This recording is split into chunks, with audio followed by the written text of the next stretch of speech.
So a lot of the time when I start these videos, I'm wearing my Tesla shirt, so I have my Tesla in the background, but today I'm wearing a Subaru shirt, just luck of the draw. So there's a Subaru in the background, but I'm going to talk to you about Tesla problems with their brakes. This is something that comes up frequently in the Facebook group that I admin. And people don't understand that just because Elon tweeted that the brakes don't require replacement does not mean they do not require maintenance. So first of all, let's talk about the obvious things. Here's a Tesla with brakes. When you look at the rotor, you see this shiny area. This is the swept area of the rotor. This is where the actual braking is being done. Now, this is a 2014 Tesla here. Model 3s use the same caliper design as the Model S, even though it's an unbranded Brembo. The Tesla Model S and Model X Brembos say Brembo on them, on the back side, but so do the other ones. Now, in the S and the X, you have the same basic brake caliper design on the back as well. Mine is an older car, so it has a separate parking brake. That's a whole nother issue. Model 3 on the back has brakes that are more along the lines of what my Subaru has, well, my other Subaru. And it's this, where it kind of reaches over with this metal piece, and that metal piece on the back is what pulls the pads close to the rotor to stop it. Now this type of brake is fairly maintenance free, really. That's not the kind we're talking about. And again, here you can just see a little bit of surface rust on this rotor just from having been parked overnight during a thunderstorm. That's not the problem we're talking about either. So I'm going to go back and I'm going to show you on a spare piece of Tesla brake hardware what the issue is. Now this all happened when I skipped one regular maintenance because I was having body work done on the car. So this rotor has been handled by me, so it's got some fingerprints on it. And it's also wickedly heavy. Oh my gosh. Okay. This is the original Tesla part. Front side of the rotor looked totally fine. These are just fingerprints, greasy fingerprints from me handling it. And indeed, there's very little wear. This rotor probably had, I don't know, probably 70,000 miles on it. And almost no wear. The problem was the back side. And there you see the difference. Now it's got some of this surface rust. That's not really what I'm talking about. It's this. If you can see that, the pitting and how it's rusty here. Now driving the car, you wouldn't notice that. And looking at the car, you couldn't see it. But this would require replacement to pass state inspection, and frankly requires replacement just to be safe for using the car. I replaced it with a centric rotor, which is a lot cheaper than the Tesla rotors. But if you buy the Tesla, this is a Brembo part originally. If you buy them direct from Brembo, they're not that expensive. I think I was able to do rotors and pads for the whole front of the car was about $300 installed myself. The service center wanted vastly more money to do this. But I'm going to show you how to prevent it in the first place, because again, the actual wear is minimal. It's the rot that's the problem. So first of all, let's talk about what you need. You're going to need some brushes, just some wire brushes, a couple sizes, handy. You need a punch. This punch is I don't know, it has a size on it somewhere. Well, it's about yo big. And I have a longer version of the same size punch. This is the kind of lubricant that Tesla specs for the slide area of the caliper, which I will show you. It's a silicone based brake grease, and then they spec a copper anti-seize for the back of the pads. You can also just use your off-the-shelf brake stuff, really. I mean, for as much as Teslas use the brakes, you don't have to buy this, but it's not expensive. I got it from like AutoZone or something. You need some brake cleaner. Worst comes to worst, you need some good old PB Blaster or possibly W40. You'll need the hammer to tap the pins. If your pads are stuck, you might have to go what I call going medieval, in which case you're going to want an air chisel and a piece of scrap flat metal to protect the seals on your caliper. Hopefully you don't need this. Paper towels, I recommend gloves. I can't use them because I'm working the phone, so I'm just going to get dirty. So knowing that I needed to address my brakes, I went ahead and bought spare calipers that came with pads from whatever car that was salvaged. Now here's what a Tesla Model S front brake pad only looks like. Plenty of life left on this pad. But I showed you the brake rotor and its problem, and here's how it manifests itself on the pad side. Now that one's chipped from me trying to get it pried off. But if you look on the end, you see how it's separating between the backing plate and the pad itself? I don't know if you can see the pad itself is starting to rust, the pad material. Again, these are the OEM, this is the original pads. I'll show you again on here how it looks. See how that's properly attached? If I pull a different one out of this box, that's also is taken off. There, compare. See how it's rusting? And the pad is like starting to separate. So that's what we're trying to avoid. And you're also getting some grooves on that as opposed to how it should look, which is nice and flat. That's what we're trying to avoid, is having these pads basically get stuck in the caliper, because they'll rust right along these edges. I'm actually going to keep those out because we're going to use those as my demonstration ones. But that's the issue. That's the fundamental issue, is that your rotors rust and your pad slides rust on here, and then they get stuck in the caliper, and you have to replace the caliper. And the caliper is the expensive piece you don't want to replace. Rotors, pads, like I said, $300, you do your whole front end. Caliper, much more expensive. Okay, here is your brake caliper. Now, this is a front caliper from a Model S. Back caliper is basically the same on a Model S or X. It's all the same stuff. Model 3 is the same basic design. So this is the part by itself, and then you'll hear brake hardware referred to, and it is this stuff. These are the pins, and they kind of have like a metal clasp on the end to kind of lock them in place. And then they have this end, which is what you're going to be pounding on.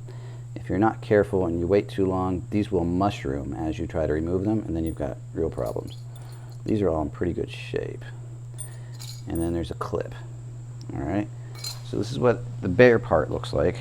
And this is, you know, like I said, an actual car part. And and it functions. This is a working one. And I'm going to put it back together and then show you how you're going to take it apart. Okay, here are the pads in the caliper. Now, I can't do this on one hand holding the phone, but if you can imagine, the rotor obviously goes right up here through the middle, and this is bolted to the car. First of all, don't be afraid to remove this if you have to. It's a lot easier to deal with. Just get it like on a milk crate or something so that the brake line is not stressed, and undo. There's 2 bolts in the back. There's right here, right there. I forget what size they are, but it should be pretty obvious. And you just take those 2 bolts out, and then you can take this whole assembly, now only attached to the car by the brake line, and you can pull it out from the wheel a little bit and then set it down on your milk crate or whatever carton or something you need to keep it at an easier distance to work with. When it's inside the wheel well, it can be tough when these are tight. Anyway, so this is what it will look like either way you do it. There are 2 pins, and I don't have them tapped in all the way, but there's 2 pins, and they come through from the back side of the caliper into this notch in the front, and they thread through eyelets in the pad on both ends. And then this spring clip holds them in place and sort of like keeps them from rattling. Basically keeps your brakes quiet. Now, the problem is with the Tesla or any EV, you're not using these brakes very much. And this is all metal on metal in here where these pads slide. The idea is that as the pads wear or as they're used, the pistons push out, those shiny silver pieces in the middle that you saw earlier, push out and pinch the rotor, which is spinning through here. They also, when you release the brake, need to slide back the other way so that you're not dragging your brakes. Well, that creates, you know, dragging, basically, metal against metal. And then every time you don't use the brakes, every time you drive the car and it gets parked with a little humidity or parked with a little moisture or anything like that, those surfaces are going to rust. On a normal car, the brakes get up to a very hot temperature with even a little bit of use, and by the time you park it, it's boiled off whatever moisture might be on there. It's just literally vaporized it. But on a Tesla, even if you're just stomping the brakes now and then, you're never getting this up to a hot enough temperature that this as a unit is drying out. So it's staying wet all the time. And then these pads get seized in here. So the caliper may be fine, the pads are not. So let me show you how easy it is to go. So that little clip is on that side. Again, these pins go in like that. There's this little metal clip. This is on the back side, so it goes in from the back, and there's a little well in here that holds that clip. I don't have these in all the way, but when they're pushed in all the way, it'll be flush to the surface. I didn't do that because I knew I got to do this one-handed. So, easy part is to take out the first one. Put a punch in that hole in the front. All right, I should be able to do this without hitting the hammer, actually. No, maybe not. Maybe I put it in tighter than I thought I did. All right, hang on a second. Okay, so you would normally have to hammer that a bit, but I don't have this in super tight, so I can do it without, I think. Maybe not. There. Okay, so you see it popping out? First one's always tricky because this spring wants to come out and pop you good. So I use the short one for that, and then I have a longer one that'll get me all the way through the caliper. See how much it goes the whole way. So you probably need both. This one you can tell is bent because my brakes needed to be, they were stuck. So I got a stronger one to get it started. And then you basically line that sucker up. I'm going to push it all the way through. So there you see that spring wants to come out. And I don't want to get hit in the face, so excuse me. There. Okay, one goes out. While you have that, pull this out of the way. Make note of how it goes in there. This flat area sits on the top of the pad. All right, and then we'll do the other one. Do the same thing. Again, you're going to need to use the hammer, but I have this in here loose, so I should be able to pull it. And if it's well lubricated and you've been servicing it, you may be able just to pull these loose. I have had that pleasure a few times.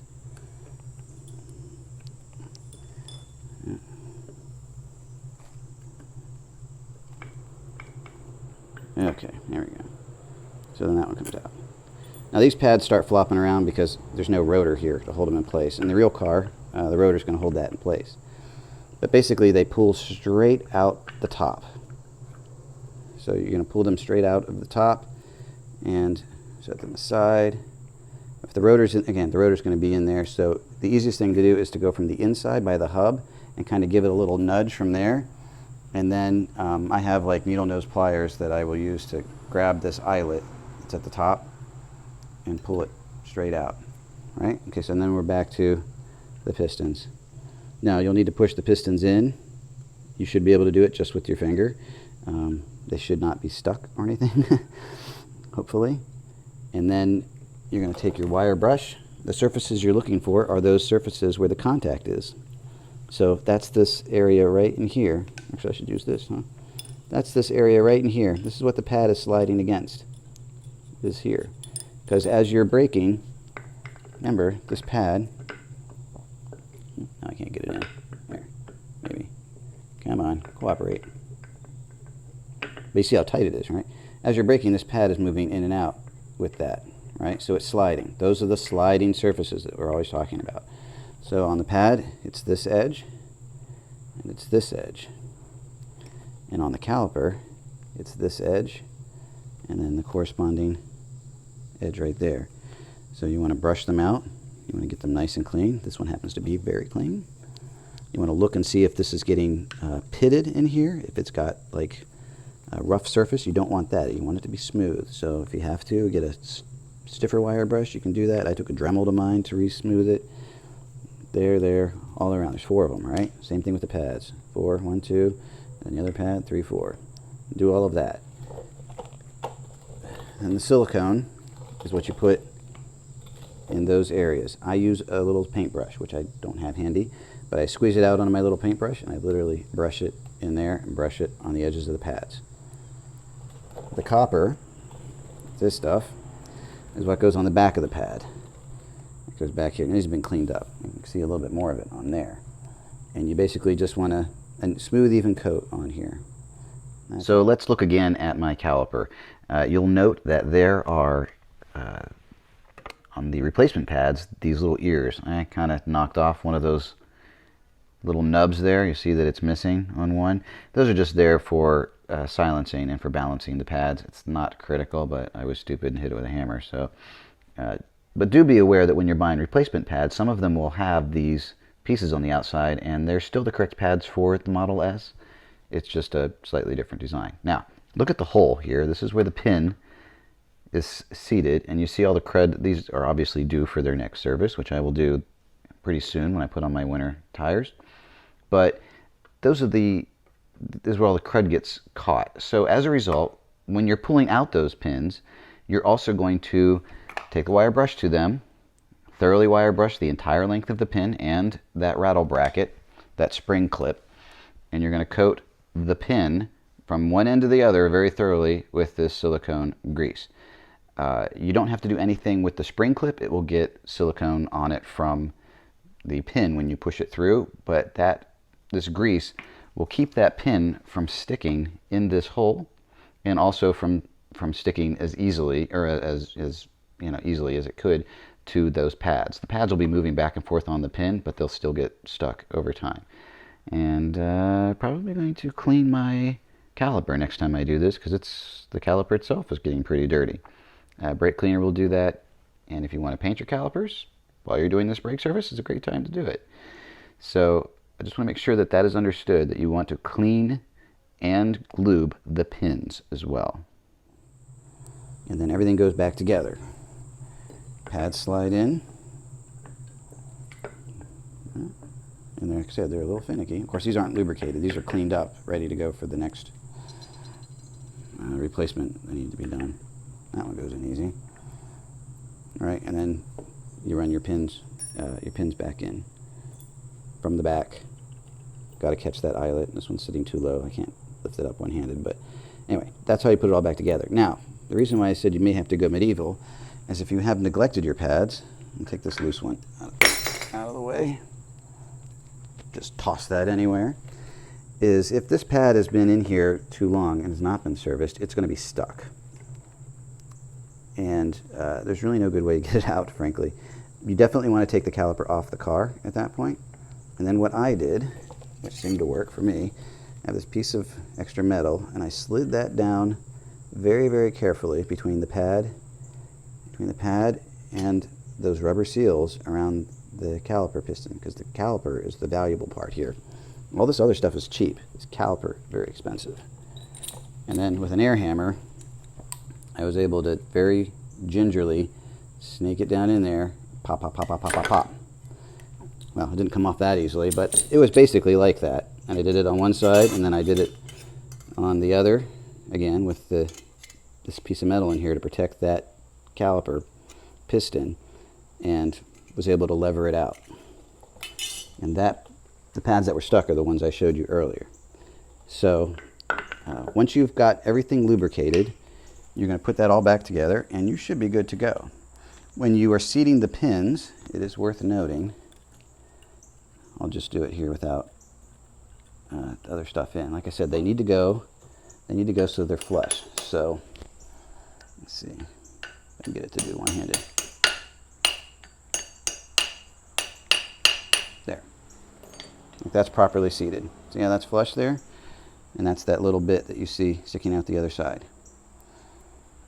And that is all there is to it. Do that once a year. Once you're in the groove of doing this, I do it when I swap my winter tires onto the car. It only takes an extra, 5 minutes or so. It's not that big a deal. I don't take the caliper off the car when I do it normally. That's just because it's here. And so in that scenario, of course, you're doing all of this with the caliper sitting up in the car like this.